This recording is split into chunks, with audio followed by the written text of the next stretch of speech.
Gaya Atadde ebintu bino abirabisa kugamba agezaako okupaintinga brand yange ng'omuntu homebreaker.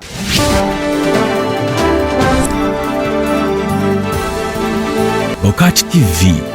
neera njagala sooka kwebaza okumpa platform clarifying because nange nagezo zuka ngambira aba all over social media. For starters, like 3 weeks back, nafuna essimu nga Gaya nkubira angamba simanya mulemeseza bingi byayagala okukolera mukyala we mulinjirira biki nenga ngezako kumubuuza ono omwami ani era kikyoyagala kyoyogerako okitegera tayagala ku disclosing yani wabula ate nga going on nokukola threats ez'enjawulo nti abayimbi bangi mufudde mu ngeri gye mutamanyi biki so kanze nesitamuwa nnyo budde because ensonga eno nze emirundi mingi clarifying ambagamba wakati wange ne Winnie tewali kiriwo kigenda mu maaso so nensooka mujjako ku simu nendishinga to Winnie yali Dubai nekuba kusimye nga teriiko nene muweereza voice note ku Snapchat ne munyonyola mwaliwo Guy bwati ne bwati ankubide angamba bino na bino angamba ekituufu simumanyi Winnie omusajja yamwegaana I swear yangamba tamumanyi Guy claiming simanzi omugagga simanya njagala mukolera bino na bino simanya bicho nnemeseza and I'm like ateze kyali wange nyinza okumulemesa ekintu kyonna if there's something nice to go on for her honestly nange mamu wishinga kikola ki kisingako so when reaching out to Winnie nangamba simumanyi nange byaddala Guy saddamu kola ki kumuwa budde not until today when we woke up manager wange ngampereza link ezadde zisaculating ku TikTok Guy Atadde ebintu bino abirabisa kugamba agezaako okupaintinga brand yange ng'omuntu homebreaker oba ng'omuntu alemesa relationships z'abantu abalogena mu maaso case ne bwoba gwe tekiyinza kukusanyusa mwana nga bwomanyi case olumu bagamba bakuserera mu katale oyombesa kkubo ate olumu ba poor workmen bablaminga tools zaabwe okitegedde so kati oba ye yakwana ne bitatambula bulungi just an assumption because bamweganye oba yegwanyiza oba akola ki ze just amagezi genyinza omuwa nti ye nga ye abere ku layini ye afate kike alikate kukola ki kujja kwekwasa nze nti bamulemeseza oba biki woyi kuba omuwagizi wange aliyo naye bwakiraba ate nga nzize emirundi mingi nga nziramu ekibuuzo kino nti bannange oli kyali wange twakola bukozi naye oba oli awayinza okukiraba obubi ne maliriza nga nyiziza omuwagizi wange oba omuwagizi wa Winnie.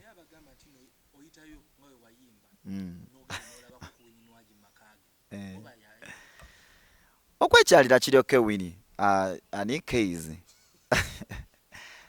manyi wabeera amanyi wembeera ankyalira mukwano gwange naye mpozi okuddayo ke mabega bino byonna gye byatandikira honest kuba nange ndira ba relative bange abamu abambuuza ne bangamba naye stole kyojjukira awusigale yavaayo n'awaayiriza ebintu out of anger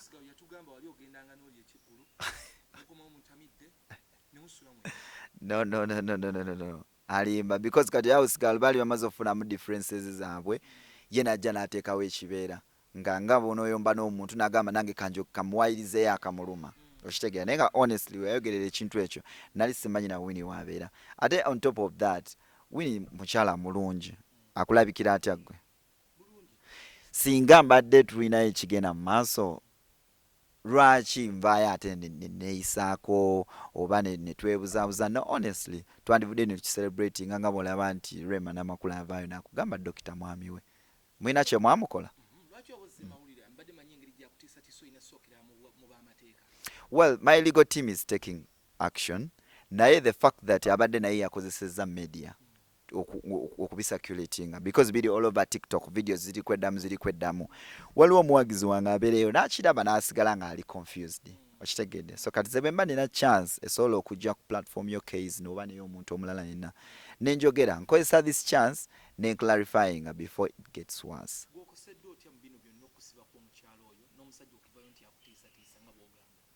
Kinnuma case ate sinze nzeka ne Winnie yennyini emabega kawo yavaayo n'abagamba mwaba musibyeko Chozen oba oli awo mwe mulemesezza moves ze z'alina okukola in one interview she came out and confessed that. So nange kyenjagala okugamba nti abavaayo ne muspeculatinga be muspeculatinga olumu biyinza okutandikiza ng'ebyekisaagirizi naate nga waliyo abantu betu offendinga emotionally, and you never know how people react because nga bono wawulidde voice note ya guy nga threateninga bingi abayimbi olumu mufa bye mutategedde tebinyuma kuwulira. So to me it all started as fun. Nga bw'omanyi nti music bw'oba mukola music wabeerawo emboozi ey'ekisaagirizi. Because case nze mbaddewo ebbanga lyonna nakola pressure love nga nvudde mu ssomero sirina manyi bya bubadi nga sirimba DJ sibamanyi ne lukuba ensi yonna. Nali mu lockdown nenta sharpshooter nga buli kimu kigale nakuba ensi yonna. So brand yange basically nze ntambulanga it's music tekuliko mboozi yonna.